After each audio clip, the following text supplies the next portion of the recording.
এই কথাগুলো আমি পাবলিকলি বলতে চাইতাম না কখনোই, তবে এখন বলতে বাধ্য হচ্ছি, কারণ এটা ফেসবুকের যুগ, ইউটিউব অনলাইনের যুগ। সত্যটা উপস্থাপন না করলে অনেক মানুষ বিভ্রান্ত হতে পারে। শুধু এই স্বার্থে আমি কথাটা বলছি, আদারওয়াইজ আমি কথাগুলো বলতাম না, কারণ নিজের ঘরের ত্রুটি মানুষের সামনে উপস্থাপন করতে হয় না। নিজের ঘরের ত্রুটিগুলো মানুষের সামনে উপস্থাপন করতে হয় না। ওয়াজ মাহফিল করতে এসে এমন অনেক তিক্ত অভিজ্ঞতার সম্মুখীন হতে হয়েছে যেগুলো আপনারা কখনো কল্পনাও করতে পারেন।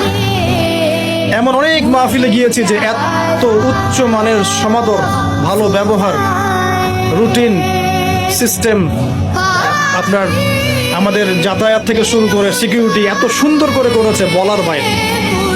এমন বহু মাহফিল আমরা করেছি। বিগত বছরে প্রায় 150 থেকে 200 মাহফিল করা হয়েছে। এবছরে অলরেডি মোটামুটি 60-70টা মাহফিল করা হয়ে গেছে অলরেডি।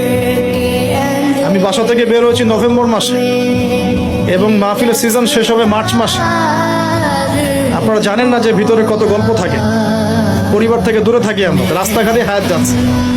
এখানে এসেছি, আলোচনা করলাম 1.5 ঘন্টা, আর প্রশ্নোত্তর দিচ্ছি হয়তো আধা ঘন্টা, হয়তো 2 ঘন্টার বিষয়, কিন্তু এখানে আসতে আমাদেরকে 4-8 ঘন্টার রাস্তায় চলে গেছে।